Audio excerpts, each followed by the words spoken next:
Have you ever wanted to place a crown upon thine head and rule the entire world with every stride?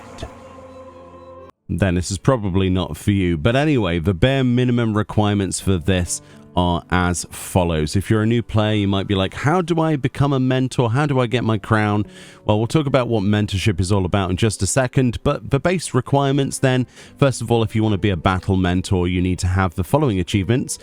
This includes Dungeon Master, Leaving a Better Impression 1, More Than Death, and More Than Guild. This is to complete 1,000 instance dungeons, raids, or trials, receive 1,500 player commendations, which is the activity at the end of a duty where they can vote on who they thought was the most helpful, or the MVP, or whatever, or who had the best glamour perhaps, and then both the tank role quest and healer role quest achievements completed. Additionally, you must have one of the following three, so you must have completed either the melee DPS, physical range DPS, or the magical range DPS role quest additionally. So they want you to have a basic idea of the accommodations, you've done a lot of duties, and you've got the tank, healer, and DPS at some point role quest completed, and you have a basic understanding of how the game works. That is the core basic understanding of how to become a battle mentor for both Disciple of War and Magic.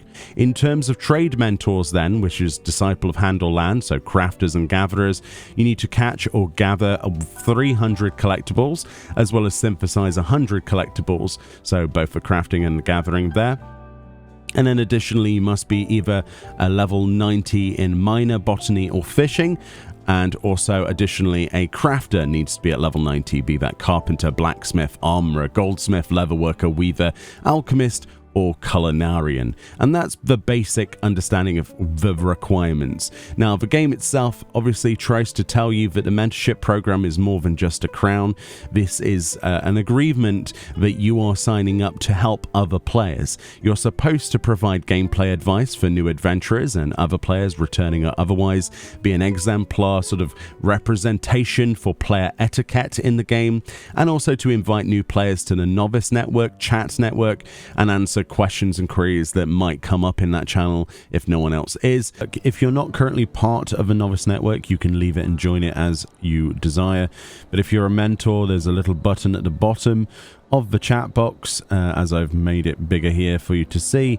We can click this, and then you can click join the novice network. Once we're part of the novice network, you will see how many mentors are around. There's 74 currently, with a maximum of 100. And there are 72 new adventurers and 400 maximum up to, as including returners as well participating. So you can actually use the player search to actually find new adventurers and returners, and you can invite them to the network. The way this works is you can go to the player search section. You can put under the search conditions that obviously we're looking for somebody. Let's say they're in Lenosha, and let's say they are a sprout. We can execute that search. We can then find someone, for example, and then we can invite them to the novice network. And essentially, that's what you're supposed to do. That's how this works. And then you proceed with helping these players out if they need help, and so on and so forth. But yeah, that's pretty much how the chat works. And if somebody asks a question here, you're expected to obviously reply in that novice network. And, if someone else hasn't already. But it's a nice little feature. Not a lot of people actually make use of it, unfortunately. But it is a really, really good way of socializing and making new friends on your journey. And of course, to stay away from any inappropriate behavior that could obviously tarnish the symbol of mentorship more than it probably already is in some players' eyes. So, of course, that's the basic idea. You're supposed to be there to help other people. So what are the benefits of actually becoming a mentor then? Well, additionally to having the crown upon your head and actually, obviously being able to access that chat channel, we also have the various other features as well. One of which is the EXP point bonus. So experience points in the game are pretty much amazing for a new player. You can actually form a party with a Sprout player, which is the new adventurer icon, little sprout on the head, or a returner symbol, which is a blooming sprout, so like a flower symbol. If a mentor creates a party with people that are new adventurers or returners, they will all within that party receive a bonus to EXP earned from a variety of different activities. This includes enemies defeated in the open world, this is leave quests, treasure hunts, etc., as well as enemies and bosses in dungeons, as well as guild Hess, and also you get a bonus EXP for completing duties, dungeons and guild Hess with that group as well. So bear that in mind as quite a big benefit. And if you wanted to know what that looked like, if you were to create a party with a Sprout, you would get this up arrow as a party buff that's basically EXP bonus, and that's how you know it's working. So that's one of the main benefits to other players as well as yourself. And this applies all the way up to level 80, at which point it terminates, because 80 to 90, you can imagine all of this will shift up when Dawn Trail comes out. In terms of the other benefits then, obviously the person who is a mentor has access to the Mentor Roulette. This is a duty roulette, additionally to things that you might see for your MSQ roulette, your Alliance Raid roulette, or whatever it might be. This adds to the bottom of that. Mentor Roulette is essentially any activity in the game that has been added either recently all the way back from A Realm Reborn. So this covers everything you can imagine. This also includes extreme mode fights. So people can queue into extremes, and if you queue in and you complete this, you will obviously get benefits for doing so, as well as helping that player complete that duty and put a big smile on their face. But it can be pretty much anything in the game. It includes duty roulettes that are lacking players, guild hests, all extreme trials up to the current expansion, you name it, basically. Dungeons, alliance raids, anything in the game. And of course, if you actually do this, there are rewards for doing so. So it's not just getting EXP for yourself or whatever. If you do 10 duties as Duty Roulette Mentor, you get an achievement. If you get 50 duties completed, you get the Mentor title. If you do 200 duties, you get a helm glamour called the Expeditioner's Flyers, which is not great. It is shared with other models. 500 duties completed for that Mentor gives you the title Mentor of Mentors, which is quite hilarious. 1,000 duties completed as Duty Roulette Mentor gives you the Dragon Monocle, which is a fairly unique monocle head item, which is interesting. And the big ticket item is 2,000 duties completed for that mentor in Duty Roulette Mentor will give you the Astrope Whistle. This is a special Pegasus type horse mount.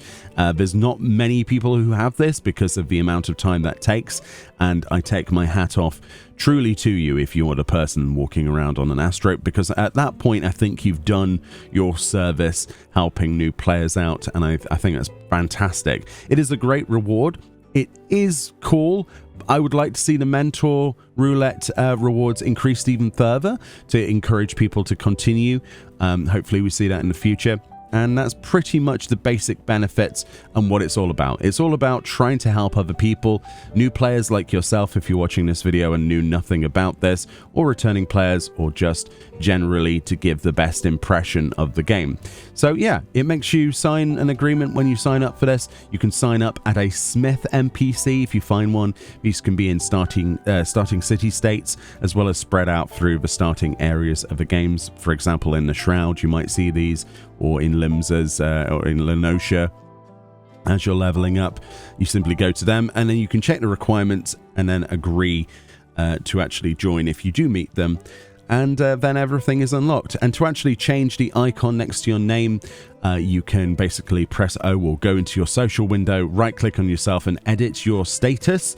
And if you change what your online status is from online to any of the mentor ones, it asks you to agree to the terms once again, and then you will have the icon placed upon your head. So there's obviously the mentorship crown, which is for doing both trade and battle. That's what that requires. If you want the normal full crown, that's how you have to get that.